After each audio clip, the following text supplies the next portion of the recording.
Hello hi നമസ്കാരം. എൻ്റെ പേര് രാജേഷ്. ഞങ്ങളുടെ പുതിയ കുക്കിംഗ് വീഡിയോയിലേക്ക് ഏവർക്കും സ്വാഗതം. ഇന്ന് ഞങ്ങൾ തയ്യാറാക്കാൻ പോകുന്നത് കൂമ്പ് വെച്ചുള്ളൊരു തോരനാണ്, കൂമ്പ് തോരൻ. അപ്പം രുചികരവും ആരോഗ്യപ്രദമായ ഒരു കൂമ്പ് തോരൻ എങ്ങനെ തയ്യാറാക്കുമെന്ന് നമുക്ക് നോക്കാം.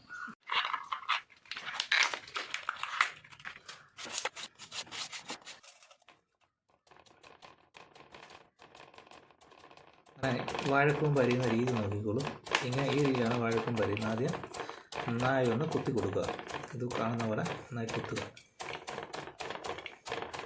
നന്നായി കുത്തിയതിന് ശേഷം ചേർത്ത് വെച്ചിങ്ങനെ അരിഞ്ഞെടുക്കുക.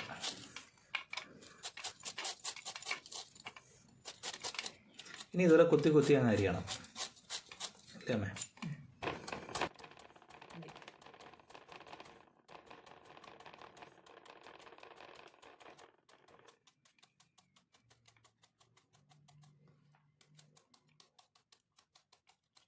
അങ്ങനെ നമ്മുടെ വാഴക്കൂമ്പ് അരിഞ്ഞ് തയ്യാറായിരിക്കുകയാണ്. ഇതിൽ കുത്തി കുത്തി കുത്തി അരിയണം. അപ്പം മിക്കവാറുള്ളതൊക്കെ കല്യാണത്തിന് വാഴക്കൂമ്പ് പോരണല്ലേ? ഒത്തിരി അടുത്ത കല്യാണത്തിനെല്ലാം വാഴക്കൂമ്പ് പോരണം. വെളിച്ചെണ്ണ നമ്മളിതിൻ്റെ കറവാൻ വേണ്ടിയിട്ടാണ് ഈ വെളിച്ചെണ്ണ ഒഴിക്കുന്നത്, അല്ലേ? പെരട്ടിയാൽ മതി. വേറെ ഇപ്പോൾ നമ്മൾ കൂമ്പ് അരിഞ്ഞിട്ട് ഇതുപോലെ വെളിച്ചെണ്ണ പുരട്ടി വെക്കണം, ഇതിൻ്റെ കറ പോകാൻ വേണ്ടി, അല്ലേ? പയറ് വേവിച്ച് വെച്ചിട്ടുണ്ട്. അപ്പോൾ ആ പണി എളുപ്പമായി. നമ്മൾ നേരത്തെ പയർ വേവിച്ച് വെക്കണം, ഇത് കരിയുന്നതിന് മുമ്പ്, അല്ലേ? പൊട്ടത്തും ഇല്ലയോ?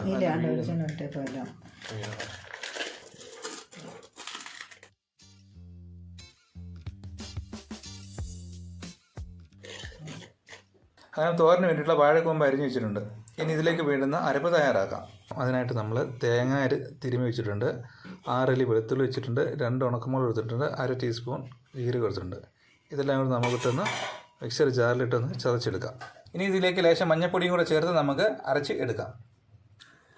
ഈ ഒരു പരുവത്തിൽ വേണം നമ്മൾ തേങ്ങ ചതച്ചെടുക്കേണ്ടത്. അങ്ങനെ എണ്ണ ചൂടാകുന്നിട്ടുണ്ട്. ഇതിലേക്ക് നമുക്ക് 1/2 ടീസ്പൂൺ കടുക് ചേർത്ത് കൊടുക്കുക. കടുക് പൊട്ടി തുടങ്ങിയിട്ടുണ്ട്. ഇതിലേക്ക് ഒരു പച്ചമുളക് മുറിച്ചത് ചേർത്ത് കൊടുക്കാം. ഇനി ഇതിലേക്ക് കരിവേപ്പിലയും കൂടെ ചേർത്ത് കൊടുക്കാം. ഇനി ഇതിലേക്ക് ചതച്ച് വെച്ചിരിക്കുന്ന അരപ്പ് ചേർത്ത് കൊടുക്കാം. എന്നിട്ട് നന്നായി ഒന്ന് ഇളക്കാം.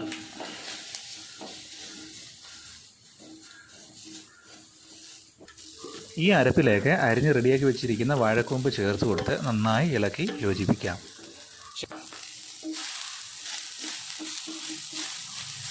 ഇതിലേക്ക് ആവശ്യത്തിനുള്ള ഉപ്പ് ചേർത്ത് കൊടുക്കാം.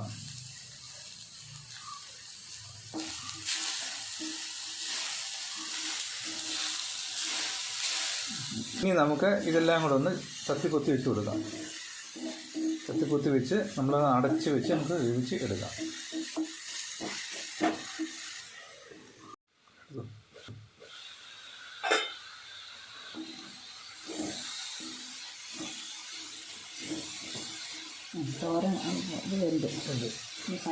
ഇനി ഇതിലേക്ക് നമ്മൾ നേരത്തെ വേവിച്ച് വെച്ചിരിക്കുന്ന പയർ കൂടി ചേർത്ത് കൊടുക്കാം. ശേഷം നന്നായി ഇളക്കി യോജിപ്പിക്കുക. അങ്ങനെ നമ്മുടെ സ്വാദിഷ്ടമായ വാഴക്കൂമ്പ് തോരൻ റെഡിയായിട്ടുണ്ട്. ഇത് നമുക്ക് ചോറിൻ്റെ കൂടെയും മറ്റും സെർവ് ചെയ്യാവുന്നതാണ്. വളരെ സ്വാദിഷ്ടവും ആരോഗ്യപ്രദമായ ഒരു തോരനാണ് ഇത്. അപ്പോൾ എല്ലാവരും ഇതുപോലെ വാഴക്കൂമ്പ് കിട്ടുവാണെങ്കിൽ വാങ്ങിച്ച് വെച്ച് നോക്കുക. നിങ്ങളുടെ അഭിപ്രായങ്ങൾ കമൻറ്റായി അറിയിക്കുക. നമ്മുടെ വീഡിയോ ഇഷ്ടപ്പെട്ടാൽ ലൈക്ക് ചെയ്യുക, ഷെയർ ചെയ്യുക.